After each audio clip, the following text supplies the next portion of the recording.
आने की।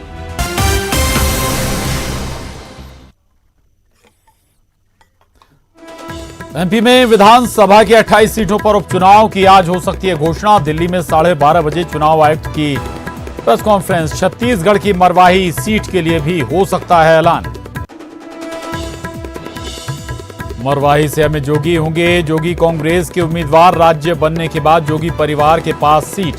आचार संहिता लगने से पहले सीएम ने दिया नगर पालिका का दर्जा।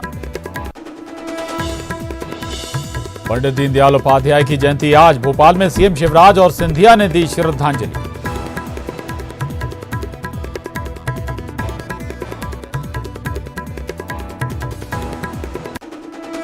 दिल्ली दौरे पर पीसीसी चीफ कमलनाथ। पार्टी नेताओं से 13 सीटों के नामों पर करेंगे चर्चा। 27 सितंबर को हो सकती है दूसरी लिस्ट जारी।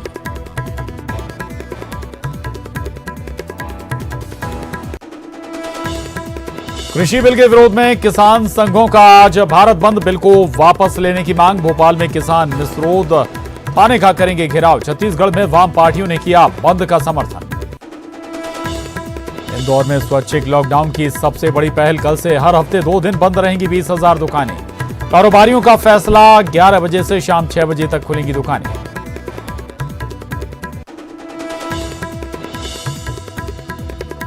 मेधावी छात्रों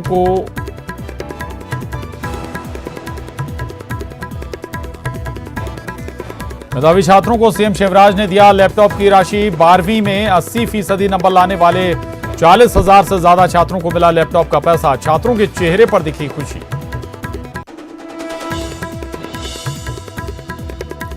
नगर निगमों में महापौर के अप्रत्यक्ष निर्वाचन को सुप्रीम कोर्ट में दी गई चुनौती। आज होगी सुनवाई। हाईकोर्ट से मामला खारिज होने के बाद सुप्रीम कोर्ट में याचिका दायर। एनएचएम कर्मियों की हड़ताल पर अब तक नहीं बनी बात। बर्खास्तगी और सामूहिक इस्तीफे का दौर जारी। नियमितीकरण की मांग पर अड़े एनएचएम संविदा कर्मी। हड़ताल से स्वास्थ्य सेवा प्रभावित। रायपुर की आधी आबादी को आज शाम नहीं मिलेगा पानी। 27 टंकियों से नहीं होगी वाटर सप्लाई। सीएसईबी ने लिया है शटडाउन। कोरिया में खाड़ा बांध टूटने के मामले में न्यूज 18 की खबर का बड़ा असर। इंजीनियर और एसडीओ सस्पेंड। मंत्री रविंद्र चौबे ने लिया एक्शन। सैकड़ों एकड़ में लगी फसल हुई थी बर्बाद।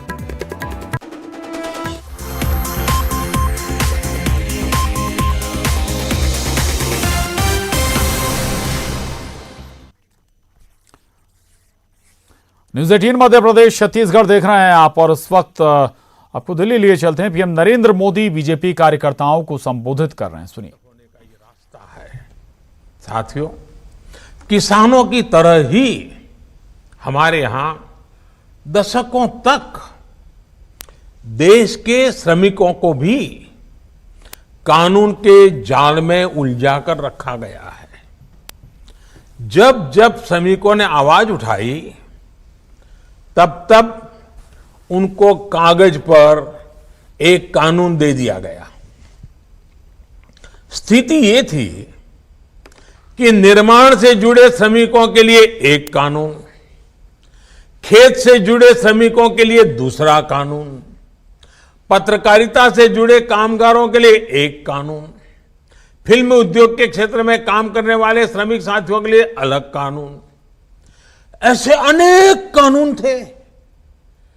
जरूरत श्रमिकों का जीवन आसान बनाने की थी, लेकिन उनके जीवन को कानूनी दांव पेचों में उलझा कर रख दिया गया।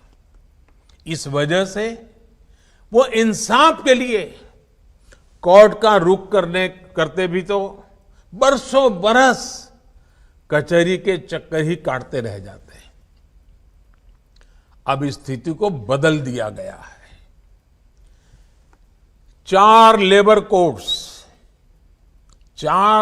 कोर्ट्स के माध्यम से देश के श्रमिक साथियों को दर्जनों कानूनों के कुचक्र से बाहर निकालने का प्रयास हमने किया है। श्रमिकों के स्वास्थ्य, श्रमिकों की सुरक्षा, श्रमिकों की सुविधा और श्रमिकों के वेतन को लेकर अब कानूनों को सरल बनाया गया है, सहज बनाया गया है। नए कानूनों के माध्यम से देश के सभी करीब 50 करोड़ संगठित और असंगठित क्षेत्र के श्रमिकों को वेतन मिले और वो भी समय पर मिले, इसको कानूनी रूप से अनिवार्य कर दिया गया है। अभी तक खनन, बिल्डिंग और कंस्ट्रक्शन वर्कर, स्वीपिंग और क्लीनिंग, मैन्युफैक्चरिंग, ऐसे कुछ कामों से जुड़े देश के सिर्फ 30% श्रमिक को ही न्यूनतम वेतन मिलता था। याद रखिए, सिर्फ 30%, 30%। अब IT industry, hotel, dhaba, transport, घरेलू कामगार, असंगठित क्षेत्र के तमाम दूसरे श्रमिकों को भी ये सारे हक मिलेंगे, इसके दायरे में लाया गया है। हमें श्रमिकों के आशीर्वाद मिलने वाले हैं। साथियों, अभी पूरे देश में न्यूनतम वेतन को लेकर करीब 10,000 अलग अलग दरें हैं। आप चौंक जाएंगे सुन करके, 10,000 अलग अलग दर। हमने 10,000 दर बताइए, वो जीवन तो उसको उसी व्यवस्था में जीना पड़ता है। अब नए प्रावधानों से 10,000 को कम करके सिर्फ करीब 200 के अंदर ही उसको कर दिया गया है।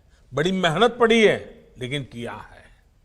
इसके अलावा अब ठेका मजदूरी के स्थान पर एक फिक्स टर्म के रोजगार का भी विकल्प दिया गया है। ऐसे श्रमिकों को रेगुलर कर्मचारी की तरह ही वेतन मिलेगा। वेलफेयर से जुड़ी दूसरी योजनाओं का लाभ भी मजदूर को मिलेगा और उन्हीं की तरह काम के घंटे भी फिक्स होंगे।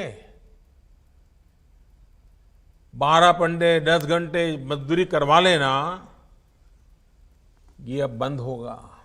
वहीं एक राज्य से दूसरे राज्य में काम के लिए जाने वाले श्रमिक साथियों के स्वास्थ्य, सुरक्षा, इसके लिए भी इसमें हर जरूरी प्रावधान किया गया है। किसानों, खेत मजदूरों, छोटे दुकानदारों, असंगठित क्षेत्र के मजदूरों के लिए 60 वर्ष की आयु के बाद पेंशन और बीमा से जुड़ी योजनाएं हमारी सरकार ने पहले से ही उसका आरंभ कर दिया है। अब नए प्रावधानों से ये सामाजिक सुरक्षा का ये कवच और मजबूत होगा। ये नए प्रावधान देश के उद्योगों के लिए भी, उनके लिए भी एक प्रकार से काम करना सरल करेंगे, आसान बनाएंगे। करप्शन भी रुकेगा। इस वजह से संगठित क्षेत्र का दायरा भी बढ़ेगा और रोजगार के नए अवसर भी उपलब्ध होंगे। साथियों, जो पहले के श्रमिक कानून थे, वो देश की आधी आबादी, हमारी महिला श्रम शक्ति के लिए काफी नहीं थे। अब इन नए कानूनों से हमारी बहनों को, बेटियों को समान मानदेय दिया गया है। उनकी ज्यादा भागीदारी को सुनिश्चित किया गया है।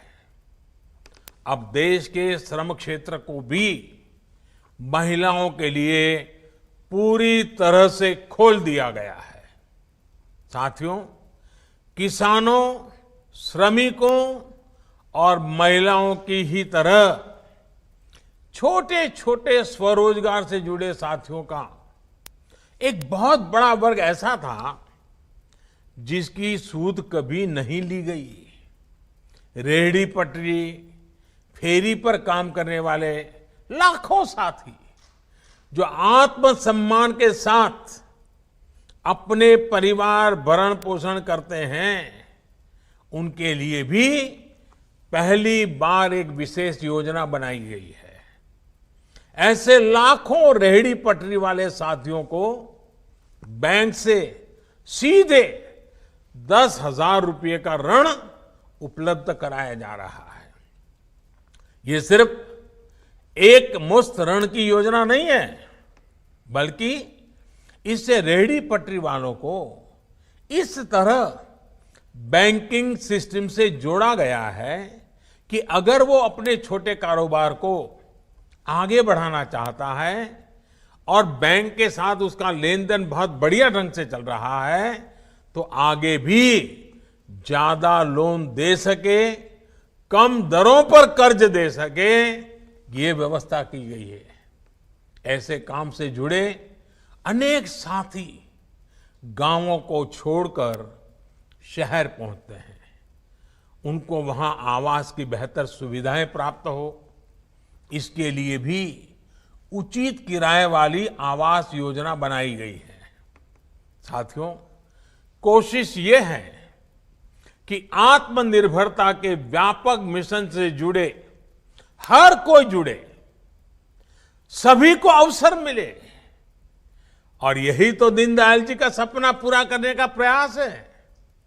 इसी ध्येय के साथ SC, ST, schedule caste, schedule tribe, उन वर्ग के साथियों के लिए भी जो आरक्षण का प्रावधान है, उसको हमारी सरकार ने पार्लियामेंट में अगले 10 वर्ष के लिए बढ़ाया दिया गया है। इतना ही नहीं, सामान्य वर्ग के गरीबों को भी आगे बढ़ने के लिए, उचित अवसर देने के लिए पहली बार 10% का आरक्षण दिया गया है।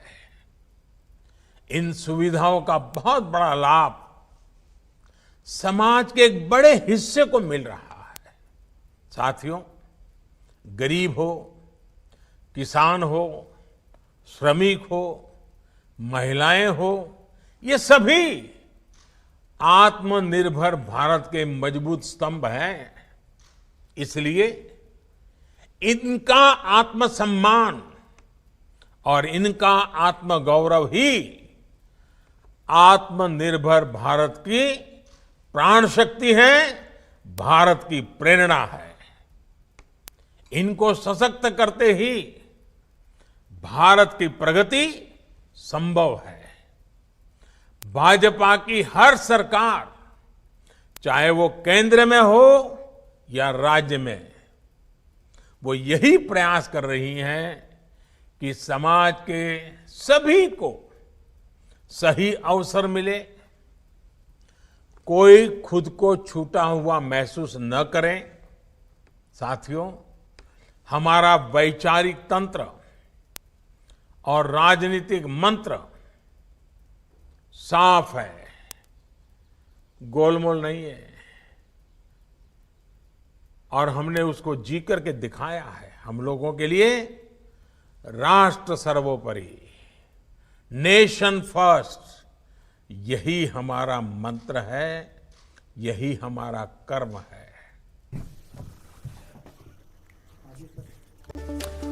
पीएम नरेंद्र मोदी को आप सुन रहे थे, वो बता रहे हैं कि आखिर श्रमिकों के लिए कानून में क्या बदलाव किया गया है, महिलाओं के साथ मजदूरी में किसी तरह का भेदभाव ना हो, ये ऐसी तमाम व्यवस्थाएं सरकार कर रही है। बहरहाल इस वक्त आपको भोपाल लिए चलते हैं, सीएम शिवराज सिंह चौहान संबोधित कर रहे हैं, सुनिए। उनके गुरुजनों को बधाई। आपने एक नया इतिहास रचा है, सबको बता। और मेरा मन इससे सबसे ज्यादा प्रसन्न होता है। पता है मेरे लिए सबसे खुशी का पल कौन सा होता है? तब जब मैं अपने भांजे भांजियों के साथ होता हूं। क्योंकि जब मैं इनसे मिलता हूं तो मन आनंदित और प्रसन्न हो जाता है। मुझे भविष्य का मध्य प्रदेश और भविष्य का भारत दिखाई देता है। लैपटॉप तो बस एक बहाना था, मुझे तो अपने बच्चों से बात करने आना था।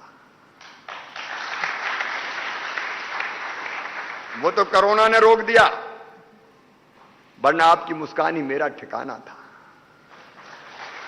हम तो लाल परेड में कार्यक्रम करते थे और हजारों बच्चों के साथ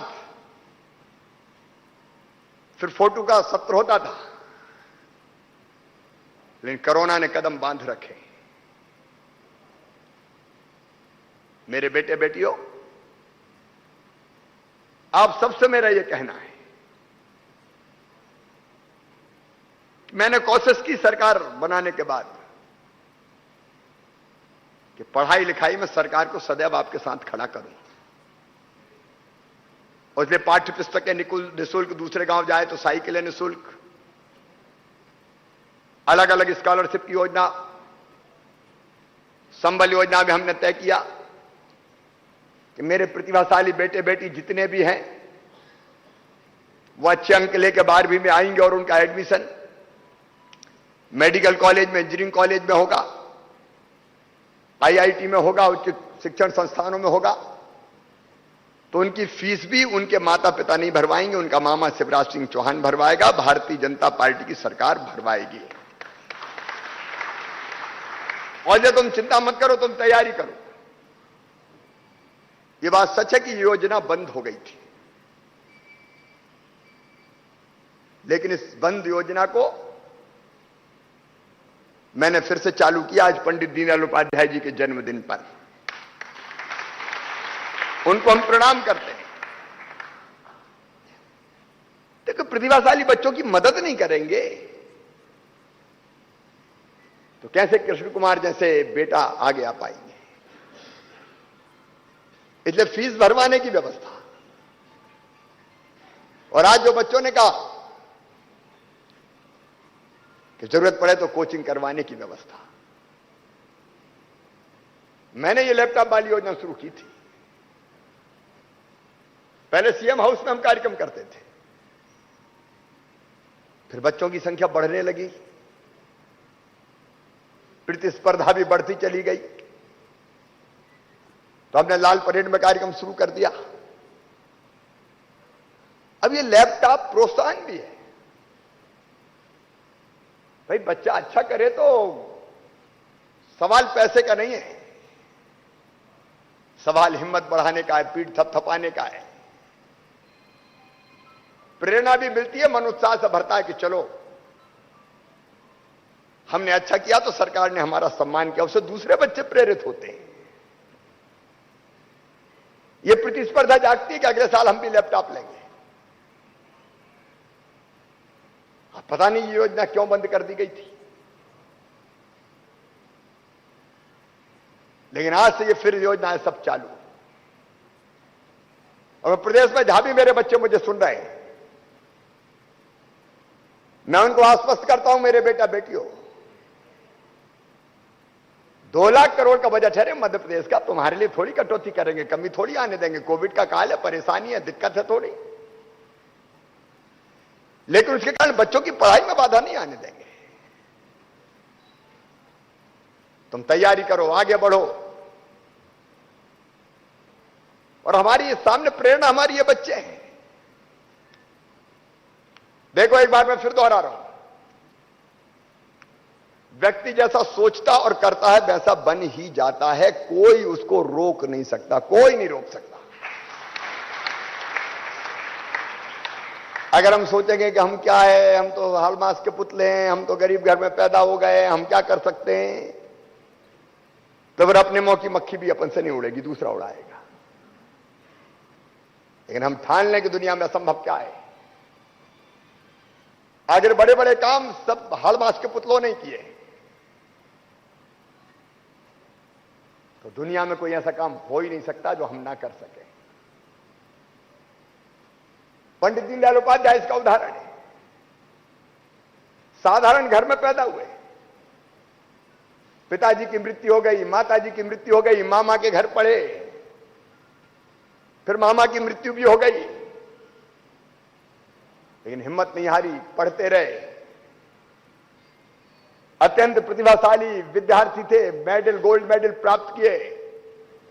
और बाद में जो आज भारतीय जनता पार्टी दिखाई दे रही है, उसको बनाने का और बढ़ाने का श्रेय अगर किसी को है तो पंडित दीनदयाल उपाध्याय जी को है। उनके बताए रास्ते पे हम सब चलते हैं। मैं उनके चरणों में श्रद्धा के सुमन अर्पित करता हूं। गांधी जी भी अगर आप देखें, तो औसत बुद्धि थी उनकी अगर देखा जाए तो, लेकिन जिद के पक्के थे, सिद्धांत, सत्य के प्रयोग। उनकी आत्मकथा जरूर पढ़ना। तय कर लिए ये करना है तो करना है। एक साधारण बालक मोहन अपने आचरण से, अपने गुणों से, अपने कर्मों से बढ़ते बढ़ते महात्मा गांधी बन गए, जिनकी पूजा आज सारी दुनिया करती है। आज हमारे प्रधानमंत्री नरेंद्र मोदी जी गरीब घर में पैदा हुए। पिताजी स्टेशन पे चाय बेचते थे। चाय बेचने वाले परिवार में मोदी जी पैदा हुए। मैं अपने सामने का उदाहरण दे रहा हूं। पढ़ते थे स्कूल में, लेकिन अगर साथी भूखा है तो खुद भोजन नहीं कर पाते थे, उसको भी साथ ले जाके भोजन कराते थे। साइसी इतने के तालाब में मगरमच्छ थे, लोग उसमें जाते नहीं थे। मोदी जी घुस गए और मगरमच्छ को भी पकड़ लिया था नरेंद्र ने। और बाद में मन में जिज्ञासा भी कुछ करना है, तो खुद को जानने हिमालय की गोद में गए।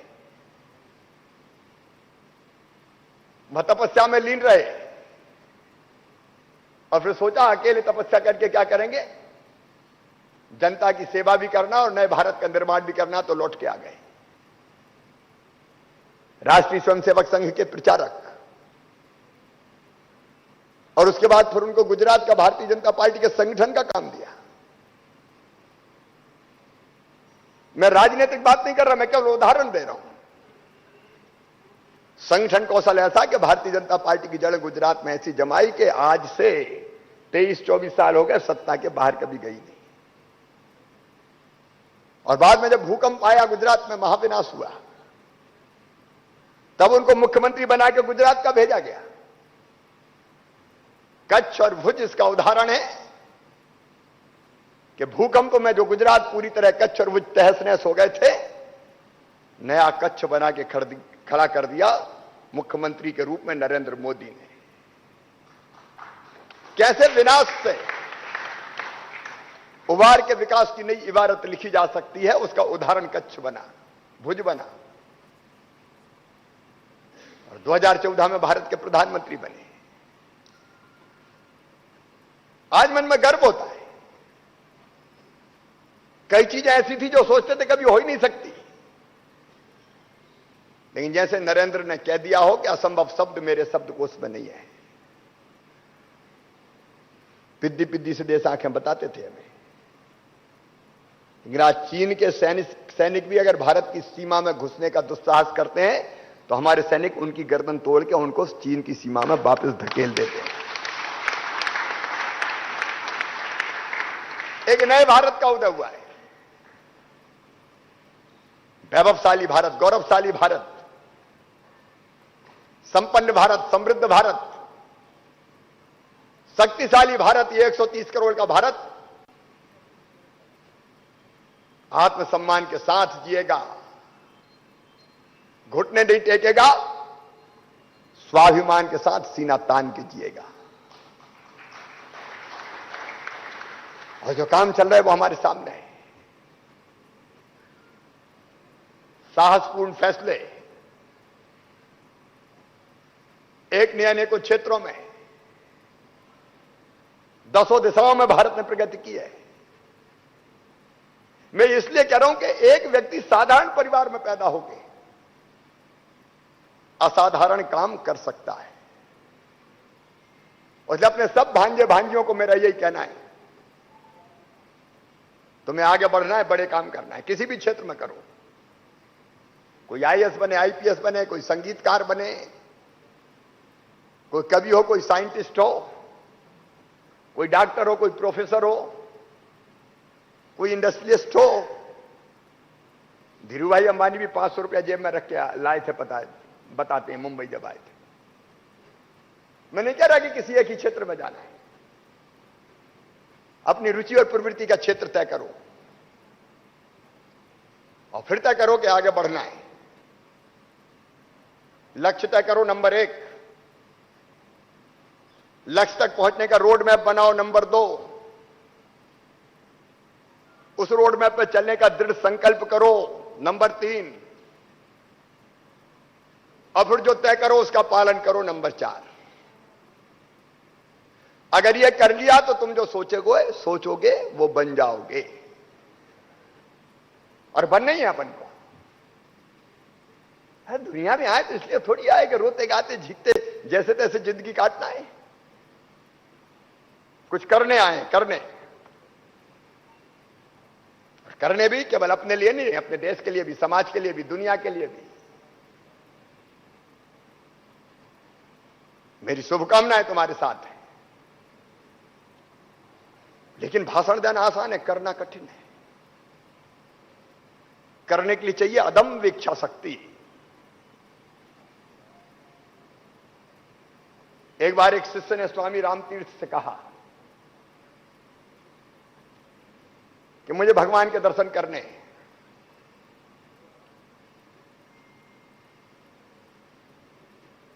और आप कहते हो भगवान दर्शन देता, मुझे तो कभी दिखता ही नहीं है। बोले तुम्हारे अंदर इच्छा शक्ति है? बोले हाँ है। बोले